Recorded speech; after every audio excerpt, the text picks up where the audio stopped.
I feel like Clark Phillips at this point is very underrated on this team. You know, when he first came in as a rookie, he didn't play much, but down the stretch, he had a larger role and looked good in that role. And then in 2024, we took more of a veteran-based approach where our veterans played most of the snaps, and we really didn't let our young guys get a rip at it. And now this year, Clark Phillips is getting the opportunity to actually get a true starting role in this defense. And so in this video, we're going to go over his 2024 tape, and I'm going to tell y'all what I like about him and why he's probably one of my favorite DBs on the team. Before we get into the film, if y'all guys do enjoy this video, be sure to like and subscribe for more. I upload Falcons content, but let's go and get on into it. All right, so for the first play, we're going to look at his pick six right off the bat. What the Panthers are doing, they're running a version of 4 verticals, right? But it's tagged differently. So this route is an out route. It's converted because what Clark is playing, okay? You have a seam read right here where you would keep this going down the seam if it's 1 high, and you would bend it in if it's a 2 high look, which it actually is. Same thing on this side, okay? You're gonna have that seam read and he's gonna bend it in if we got 2 high. And then we're gonna just have a straight up go route. I think Xavier Legette sees it differently, so he's just gonna keep going instead of, you know, snapping it down out. So this is what we're looking at, and also we're gonna have the running back check over the middle, okay? Simple 4 verts, right? You would read it pretty much outside to in and then come down. You would pretty much pick a side. So if I like this side, I'm gonna go outside in, check down, or if I like this side, outside in, check down. And then defensively, what I think we're in cover 2. So he's playing the flats right here, okay? We have a hook seam, we have a middle hook right here, another hook seam, another flat player, then we have, you know, our 2 high guys. And so one thing I really appreciate, this might be like a nuanced thing for me. I always appreciate watching corners in cover 2 because, like, if it's played correctly, it looks like cover 4. And so I'm gonna show y'all like what it looks like. So you see he's backing up, and then he's gonna drive on this, right? One thing I like about Clark, he has, you know, like I talk about Jesse, like I talk about Xavier, he has a quick trigger. Like when they see it, they go, and he's always making splash plays when he's given that opportunity to play. So let's look at this out route. Like I said, so when the ball is snapped, he's getting his eyes on his man and he's getting back to the quarterback, okay? Once he gets, you know, he's keying that weak side rotation, keep that in mind. He sees he's getting high, he's like, okay, I got this out route for sure, right? And then he's getting his eyes on Dalton, and when he gave him his shoulder, so let's back it up a little bit. So he give him his shoulder. What that means is he's gearing up to throw. So he's gonna point his shoulder at that out route, and as soon as he does that, he's already, the ball's not even out, and Clark is about to drive on this, okay? And not only is it thrown behind him, it's thrown perfectly to where he can catch this and run, and it should have been 44-20, but you know, let's look at it again, bro. When he gives him them shoulders, you can see that back leg is already getting ready to drive. That is some crazy stuff right there. That shows you how good he is, especially in off coverage. And he's also a press corner, in my opinion. From what I'm watching him, he's getting in guys' faces, he's being physical, even though he's a little bit smaller. That's why I compare him to DJ Reed, because he's smaller, but he's physical, and I like that. All right, so this play is from earlier in the game. This is another cover 2 rep. So what the Panthers offense they're doing, so it's like 2nd and long, it's like 2nd and 15, okay? So you're gonna have Deontay Johnson going on a deep crosser, you know, trying to get across that field. I think they're running something called spear, because you're gonna have this number 2 receiver, I think this Jalen Coker, he's gonna run a post route. Usually when you talk about spear, it's usually like a cross and another cross, but it pretty much looks the same, where you have a crossing route right here where it's just really just a post, and you have a deep crosser trying to hit this guy right here, right? And then you're gonna have this guy clear out the space. Then you're gonna have a shallow option. He's gonna do a swing route. Sometimes instead of doing this shallow, he'll come over and block instead. But this is pretty much just a play. This can be cover 2, mind you, okay? It's picking on this safety right here. And I think for the Panthers, they're trying to pick on Jesse, okay? Where if he's gonna actually widen out and get on the hash, and this post is taken away by Justin, this deep crosser is gonna be open, okay? Or if he stays pat and sits on this crosser, you're gonna have a one-on-one shot down the boundary against a smaller guy, which you would like on paper. But like I said in the last video, it's not always X's and O's, it's Jimmy's and Joe's. And so like AJ Terrell, I just love watching them play cover 2, because look at this. When the ball is snapped, you have an orbit motion. Usually when you're a flat player, you would go get on that immediately, but look, he's doing it from depth. So you initially, let me go ahead and teach y'all something again. So when you're in cover 2, let's use Xavier Legette for an example. And if you're up here on him, right, you would jam him, reroute him inside, and then expand out this way. Okay, that's how you're supposed to play cover two if you're, pressed up. But since you're in off coverage now, you can immediately just expand because nothing's going to get outside of you. So they're going to do this orbit motion, right? And he's already immediately widening, getting towards the sideline, right? And so he's reading it out. He's looking at the quarterback. The pressure starts to get to him. So that means he could just kind of sit here and look at what's developing. And he's already getting his shoulders. Once again, once he gets navigated or circumnavigates this pressure, he already thinks, okay, he's probably going to go shallow or check down because that's what's open. So he goes check down. And look at this. You're always getting depth. And then look, he's sitting there. He's waiting on it. Whichever one he throws to, he can go get it, right? But once again, he throws it to the flat and he rallies quickly. Once he sees that ball rally or get thrown to the flat, he's always rallying. And he's a great tackler too. Good rep and cover too by just expanding, keeping eyes on the quarterback, and not getting too far out the play where you can still come down and make a play on it, and you would get like 3 yards negative out of here. So that's good. So one underrated aspect of playing DB in general is people really don't talk about communication skills, and it only really shows up in the all 22 where you see guys pointing out communicating things. So in this play right here, we are in cover 6, so we're going to have a deep half over here. Clark is playing the flat. He's going to want to, okay, perfect example right here. Look, if he's in press, he's going to jam him, reroute this receiver inside, and then expand out and help his safety, because remember, he has to get off that hash. He's going to help anything coming like this. He's going to, get up under that. But that's irrelevant. Back to the main point, we're talking about communication. So they're in cover 6. So we have a half, we have a flat. He's going to be the hook seam. He's going to be the middle. Then we have AJ locked on man-to-man, or that's a terrible way to do this. He's locked on man-to-man right here. And then you're going to have Justin Simmons pretty much eyeing anything coming back across, or what we call poach. And so offensively, what they're doing a play action concept. I call it read. I think the Shanahan system, they call it read. It's just the most simple way to call it, where you're gonna have a play action, right? He's gonna set up the throw. He's gonna have a check over the middle right here. Okay. You're going to have a chip and release out into the flat on both sides. It's a mirrored concept, mind you. So that means you're getting the same thing on each side. And then you're gonna have both of these guys, the number one receiver, they're going to get to a landmark, preferably like in between the numbers and the hash, and they're going to either sit it down if they're capped, or they're going to keep going or convert into a pylon if they're not capped. So you're going to get the same thing right here, where he's going to expand, or not expand, push to about in between the numbers and the hashes and sit it down, or break back out to the pylon if they aren't capped, right? This is what we're getting by the offense. And from the quarterback, once you get through with that play action, you're reading these underneath guys, right? If they're expanding to that, you're going to hit one of your check downs. Or if they're sitting and they get sucked in by the run, you're probably going to be looking to see what these safeties are doing next, which is they're probably going to tell you whether or not these guys are going to keep going. Jesse, since he's getting off that hash, he's going to sit this down. But anyways, let's get into the play. So like I said, we talk about communication in the DB. It's so underrated because it helps keep guys on the string, because it's everything on the back end has to be connected on the string. So we're going to watch this play out where we get this play action, and look at this. Let's look at Clark. So he's already knowing, since he's releasing inside, he doesn't have to reroute him inside. Okay, cool. That he could just start sinking. But what he also notices is that, okay, Justin is passing. So now let me call this out. Hey, he's coming inside. Pause. Be wary. So let's look at this. I think this is Nate Landman. Yeah, Nate Landman does a good job in coverage right here. I don't care what my linebacker does in coverage, as long as he's like, if he's doing something like this, I like it. Now he can only cover the width of his shoulders, but look, he's completely blanketing this receiver, right? So by Clark calling that out, Nate's aware of it. He's already on top of that, right? And so let's look at Clark. Once he calls this out, look, there he is. His eyes are back on Justin, right? And he can see everything developing. He's getting his depth.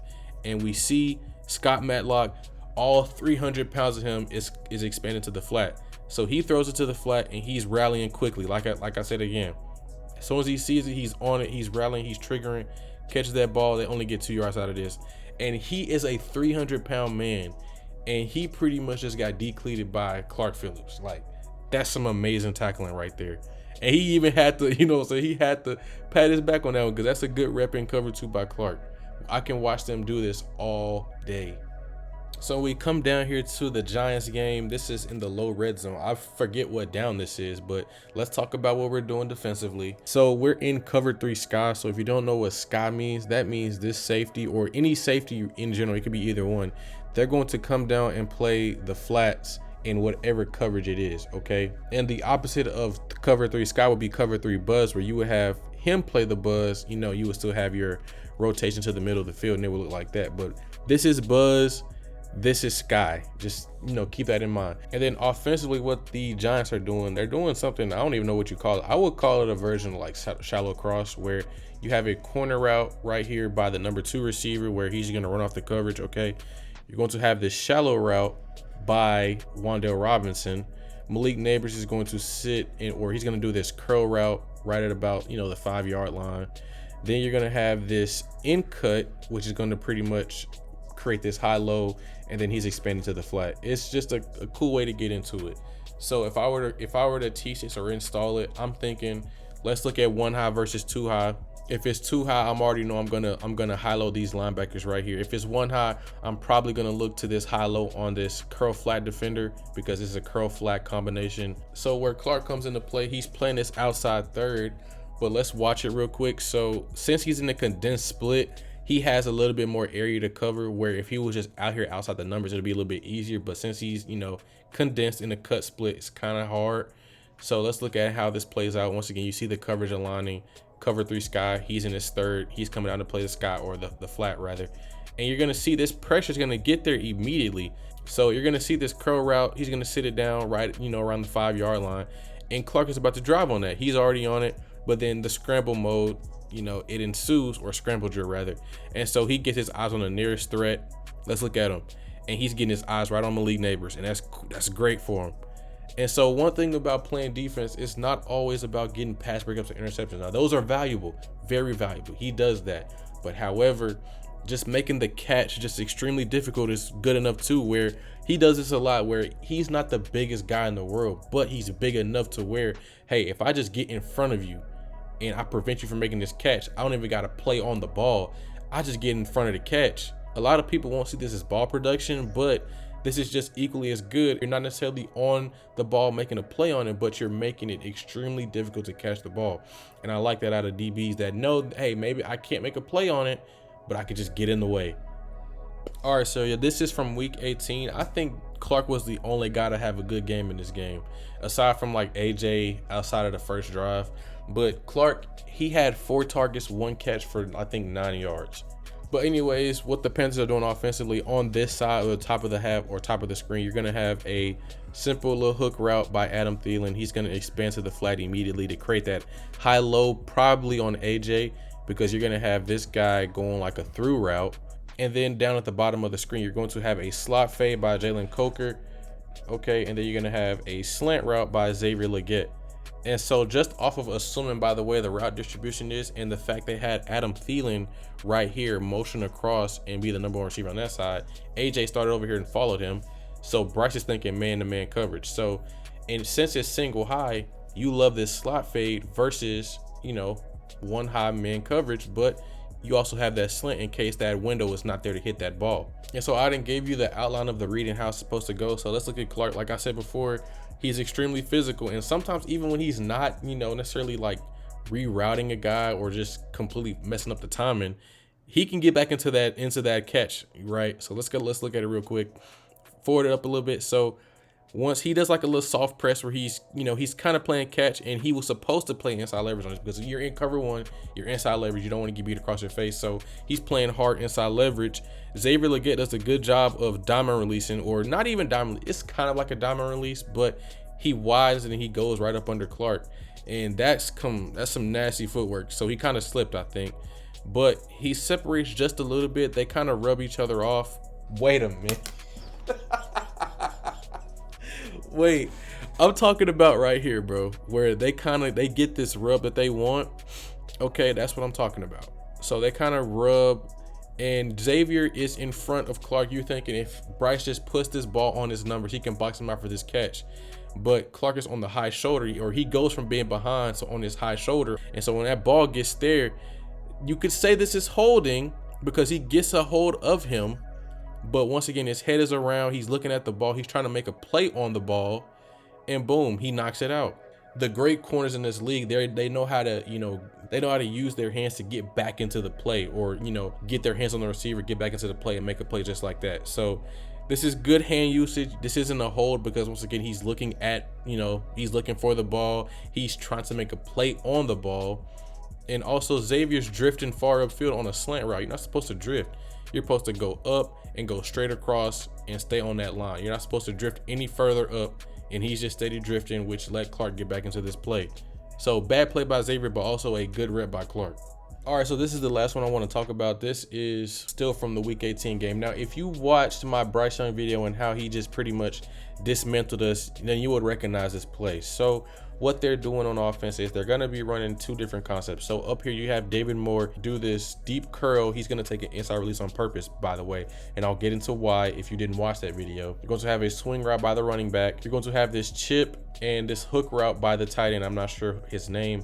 Adam Thielen is going to be this runoff. He's going to run this post route, okay? Then you're going to have this number one receiver out here. I think it's Jalen Coker. He's going to run this deep in cut, and we have our dagger concept with curl flat.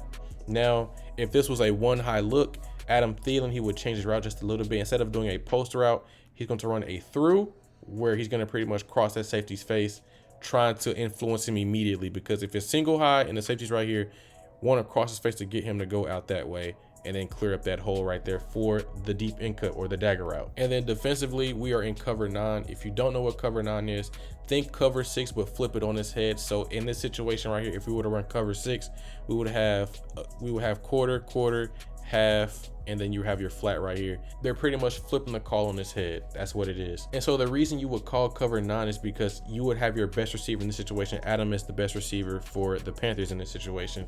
If he's on the strength of the formation, you would call this cover 9, because you would have safety help over top, and you would still have guys accounting for him if you were to break out fast, if you were to go under fast, if you were to take a deep in cut, you would still have him follow him through. I can't write it down, but it's not, if you were to go deep and out, you would still have somebody, on that. If he goes vertical, you have a safety for that. If he goes past a certain point and goes there, you still have a safety who's going to be in C and be over top of that. So it's made for stuff like this, where he's in the slot or the number 3, and you want outside, inside, and over top help. So let's get back on Clark. This is what we're focusing on. So keep in mind, let's look at the receiver split. It's cut down. So when you're a corner and you see a cut split, there are 3 things you could probably be thinking, or 2 things rather. Something going under fast, which means something's going to be coming back across. Okay, probably thinking mesh, or he's cutting his split down to give a space to hit an out route. Very rarely do you see something like this happen, where you do that from a cut split, and that's exactly what's happening. So it's good by Clark when we start to watch this rep, where when this ball is snapped, he's widening to get vision on everything.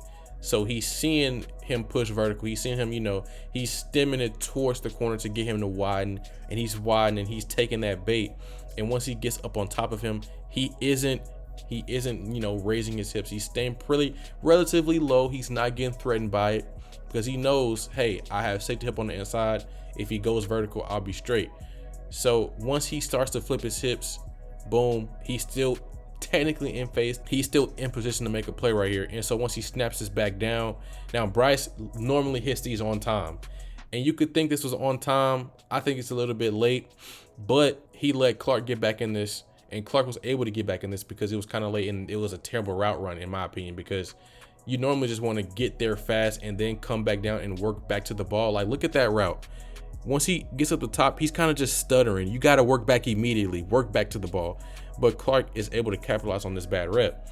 So he gets back to the catch point, plays through the hands right there, knocks that ball out.